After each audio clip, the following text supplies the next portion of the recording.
बहुत विवादित परिस्थितियों में धर्मेंद्र से शादी करने से पहले हेमा मालिनी संजीव कुमार के साथ रिश्ते में थी।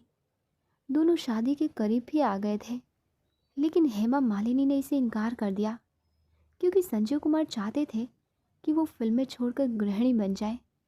वैसे तो संजीव कुमार को शादी में कोई दिलचस्पी नहीं थी, क्योंकि उन्हें लगता था कि उनके हृदय की बीमारी और बेफिक्र जीवन शैली उनकी जीवन साथी के लिए ठीक नहीं होगी। लेकिन संजीव कुमार हेमा मालिनी के साथ जीवन बिताने के लिए तैयार थे। उनकी भतीजी जिग्ना और जीवनी, उन्होंने अपने एक इंटरव्यू में इस बारे में बताया। उन्होंने हेमा मालिनी और संजीव कुमार के अलगाव को भी याद किया, जिसका असर उनके पेशेवर जीवन पर भी पड़ा था। उन्होंने बताया कि वो किसी और की ज़िंदगी बर्बाद नहीं करना चाहते थे, क्योंकि उन्हें 30 साल की उम्र में ही दिल का दौरा पड़ चुका था। लेकिन वो हेमा मालिनी को लेकर गंभीर थे।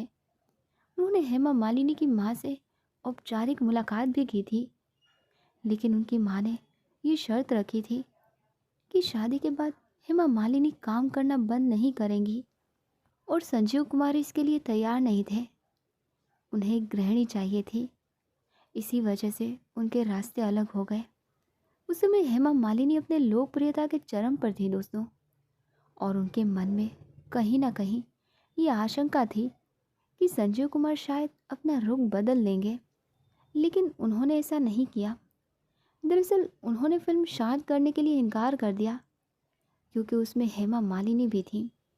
अंततः दोनों में से किसी ने भी वो फिल्म नहीं की।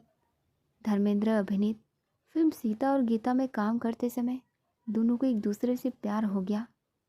धर्मेंद्र और हेमा मालिनी के बीच प्रेम संबंधों की अफवाहें थीं, लेकिन वास्तव में उस समय हेमा मालिनी संजीव कुमार से बेहद प्यार करती थी, क्योंकि पर्दे पर उनकी जोड़ी इतनी लोकप्रिय थी कि लोगों ने मान लिया कि वो असल ज़िंदगी में भी प्यार में हैं।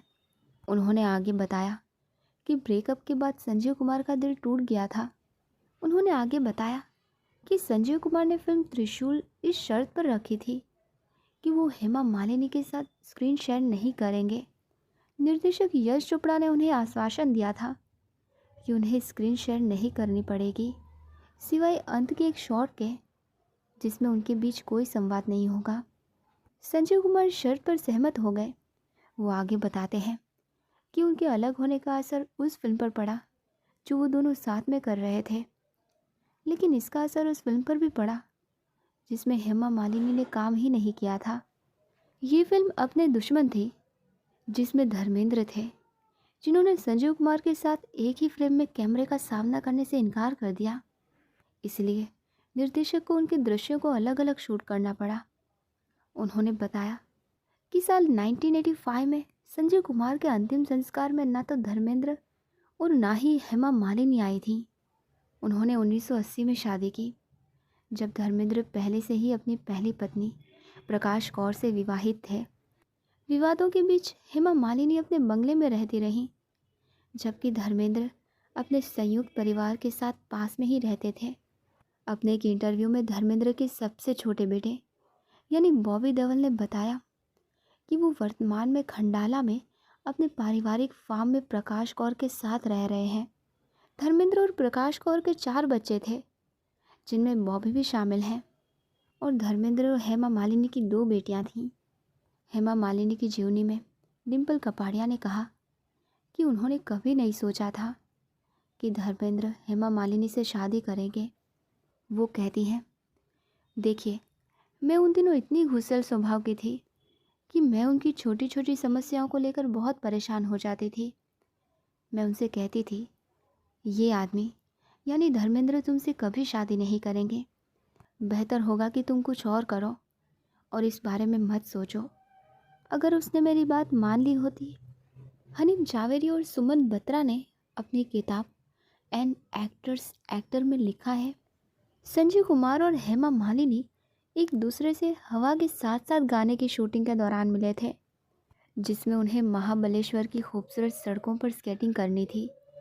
एक भयानक पल हुआ। जिस ट्रॉली में हेमा मालिनी और संजीव कुमार थे, वो ढीली हो गई और एक चट्टान की ओर मुड़ गई। सौभाग्य से सड़क अंदर की ओर मुड़ गई और दोनों खतरनाक खाई से दूर जा गिरे। वो मामूली कट और चोटों के साथ बच गए। मौत के इस टकराव ने उन्हें और करीब ला दिया। जिस क्षण वो दुर्घटना से उभरे, वो खुद से ज़्यादा एक दूसरे के बारे में चिंतित थे। कई लोगों का मानना है कि यही वो क्षण था जब उनके बीच एक दूसरे के लिए भावनाएं विकसित होने लगी। किताब के अनुसार संजीव कुमार हेमा मालिनी से शादी करना चाहते थे। हालांकि उनकी मां शांताबेन एक अभिनेत्री को बहू बनाने के खिलाफ थी, लेकिन हेमा मालिनी ने शांताबेन का दिल जीत लिया। अपनी अपार सफलता के बावजूद हेमा मालिनी हमेशा अपने सिर को पल्लू से ढकती थी और जब भी वो मिलते थे, हेमा मालिनी शांताबेन के पैर छूती थी। हेमा मालिनी एकमात्र ऐसी अभिनेत्री थी जिन्हें शांताबेन ने अपनी बहू बनने के लिए मंजूरी दी। जरीवाला परिवार ने मद्रास में हेमा मालिनी के परिवार से मिलने और उनका हाथ मांगने का फैसला किया। संजीव कुमार, हेमा मालिनी और शांताबेन ने यात्रा की योजना बनाई। एक तारीख तय की और टिकट भी बुक कर दिए गए। जैसा कि प्रथा थी, शांताबेन मिठाई के डिब्बे के साथ हेमा मालिनी के घर पहुंची और हेमा मालिनी की मां जया चक्रवर्ती संजीव कुमार के परिवार से मिलकर खुश हुई। सांस्कृतिक अंतर ने कोई बाधा नहीं डाली, लेकिन हेमा मालिनी का फिल्मी करियर विवाद का विषय बन गया। हेमा मालिनी की मां ने संजीव कुमार की मां यानी शांताबेन से कहा कि वो शादी का प्रस्ताव तभी स्वीकार करेंगी जब उनकी बेटी को शादी के बाद अभिनेत्री के रूप में अपना करियर जारी रखने की अनुमति दी जाएगी। जरीवाला परिवार के लिए स्वीकार करना एक कठिन शर्त थी। शांताबेन और संजीव कुमार शुरू से ही इस बात को लेकर स्पष्ट थे कि वो शादी के बाद हेमा मालिनी को फिल्मों में काम नहीं करने देंगे। कहा जाता है कि हेमा मालिनी ने खुद संजीव कुमार से वादा किया था कि वो फिल्मी दुनिया को अलविदा कहने से पहले केवल अपने लंबित काम पूरे करेंगी।